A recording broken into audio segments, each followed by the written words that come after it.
I won't miss that place. I don't miss that place. Hey guys, what's up? It's Kaleasharron. Welcome back to my channel. I know it has been quite some time since I posted an actual video on here, but as you can tell by the title, I quit my job as a news producer. Like, who am I?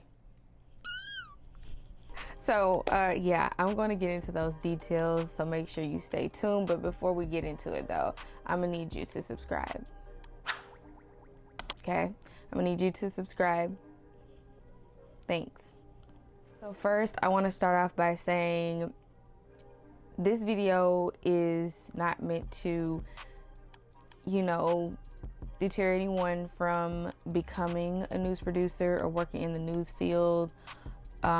This is just my experience and why I became a news producer in the first place. So I highly encourage anyone out there that's looking to be in the field and become a news producer to do it. So first things first, why did I decide to be a news producer? Notice I said decide and not become. To me, it's a difference.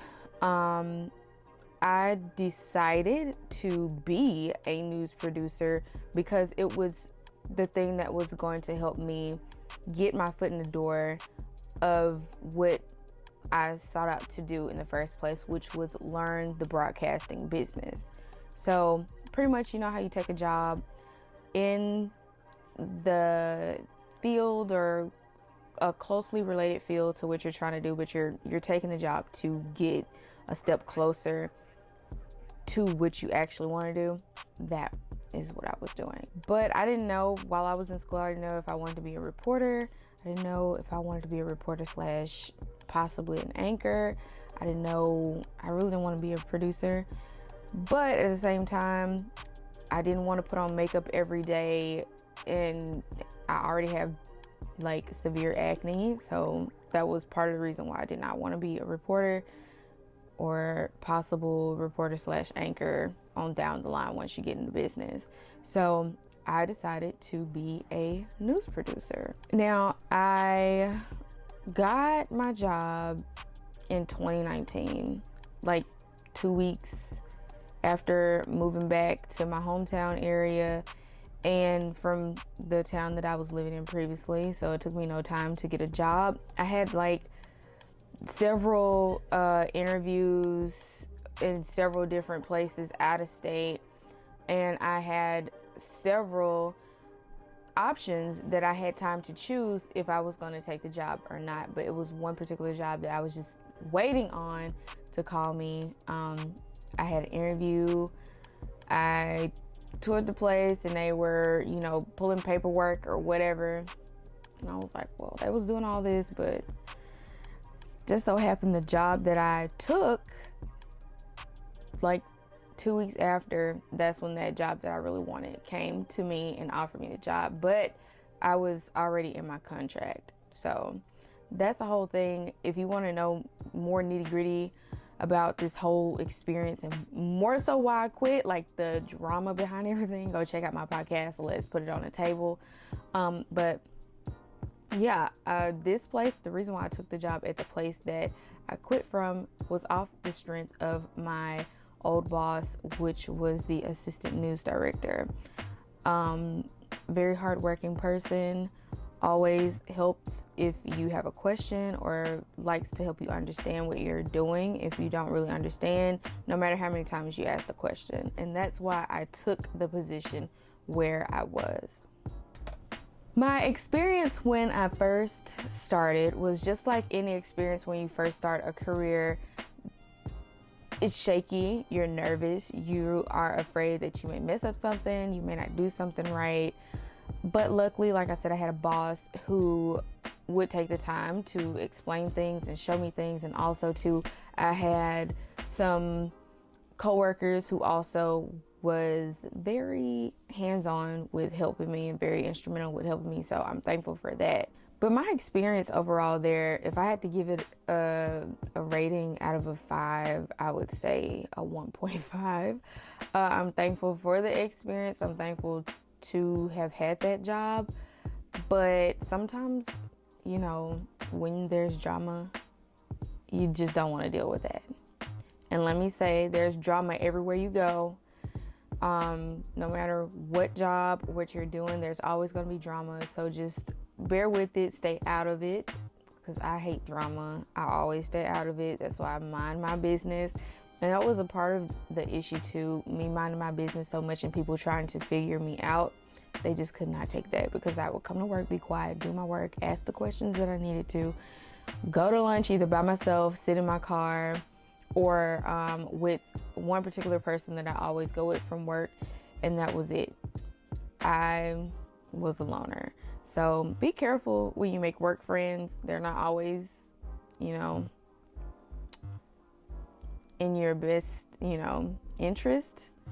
And also the weekend crew was so dope. I miss them. Shout out to y'all. Y'all know who y'all are. Back to what I was trying to say. As far as getting to know what I needed to know, when I first started, it was around this time of a political fair happening here where I live. And it was my first time ever doing live shots. And with this political fair, it's like live shots that you have to do in each of the shows back to back. So like you have maybe 2 anchors out there, 2 reporters, and the weatherman, or however they have it set up. But it's always a weatherman, at least one anchor, and at least 1 reporter, sometimes 2 of each out there. And then, or besides the weather person, it's always 1 weather person out there and someone in-house. But it was stressful. I did not know how to do a live shot. I had internships, but I mean, when you're an intern, you can't really put your hands on nothing. At least I found with this career. But I didn't really know what I was doing. They just threw me what is it called? They say something by fire. I don't know. It's stupid. But basically, I was on my own. I didn't really know what I was doing. They were short-handed that day. It was a lot going on. I had help putting my show together. And it was just a 30-minute show. And it was like two live shots, or a live picture at the top. And we was tossing out to the field for like first look weather, and then coming back. And then, or he would toss to one of the anchors or reporters. It was a lot going on. I really didn't know who to call, how to dial. Like, do I call the photog? Do I talk to the reporter anchor that's out there? What do I do? So it was a lot of throwing you out there, you messing up. But the thing is, when you mess up and they know that you've had no experience, you're going to get the shit. Now, I was just like, wow, like this place really just puts you out there and you really don't have no experience, no knowledge of none of this stuff. And I think that was like my first week of working, either my first or second week of working. In my first week, I didn't really have enough like one-on-one training with how to do this with these people and how to do this with these people and how to do that with this person and whatnot. So it was just like I was left to figure out a lot of stuff. Left to figure out a lot of things on my own. And then some things I was just like, I don't have time to learn, because my main focus is trying to get my timing down, you know, quick enough with writing. So my experience, my first year was tough, but I made it. And then, of course, we had the pandemic. So the pandemic was even harder. And let me just say, working from home as a news producer was not easy. So it was very tough. Communication also in that place was horrible. And I always compare communication in a newsroom to communication in a, you know, surgery room, in the OR. And why? Because I used to work as someone in the OR. Like in the OR, if you don't communicate with the doctor, and you know, the anesthesiologist is not communicating with this nurse and the doctor or whatever on the patient, and vitals are not kept, then the patient will die. And I always say, if the assignment editor or the news director is not communicating with the, producer on what the reporters are doing, then it's not going to be a good show. It's going to be a dead show. Things are going to go left and not right. So communication was horrible. It still is till this day in that place. So I just hope it get better. Like, it's just not good. But I will say, if you do work in the industry, strive to be that communicator to make everything go better. So remember how I said I took the job to just basically get my foot in the door. I wanted to be more so on the creative side because I do creative work. So I really didn't care to be a news producer. So my goal was to look around in different departments and see what, where I could really fit in now that I have my foot in the door. And I really wanted to be a part of creative. I developed a great friendship with my buddy over in creative there.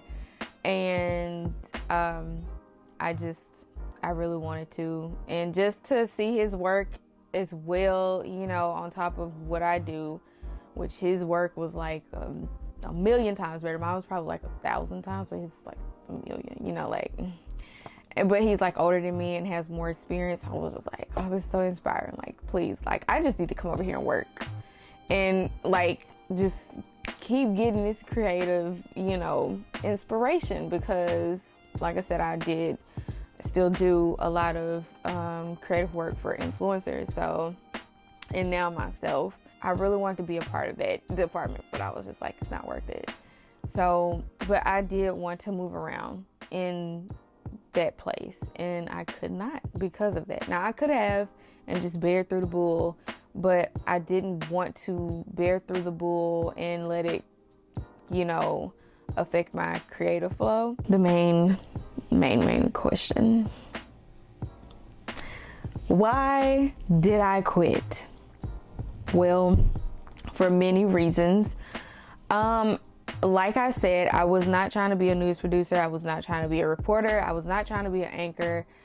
I was just there to learn the business aspect of how everything works. I learned a little bit of sales, things that go on in sales. I learned a lot more that goes on in creative because I already have a lot of, ideas and experience in a creative, from creative, being a part of a creative department. I cannot talk.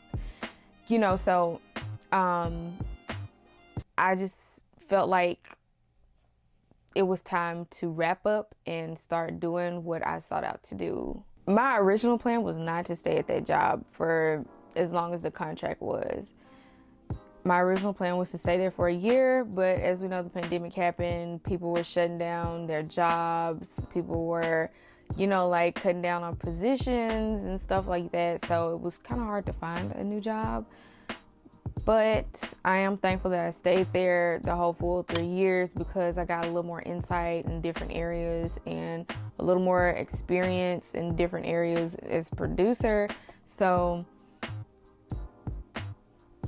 but I decided to quit because it was time. It was time to move on.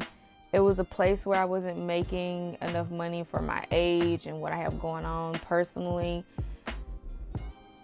And I deserve to be somewhere where I can really use my creativity and contribute to a place where I'm not binded and tied down to a chair all day doing nothing but typing words.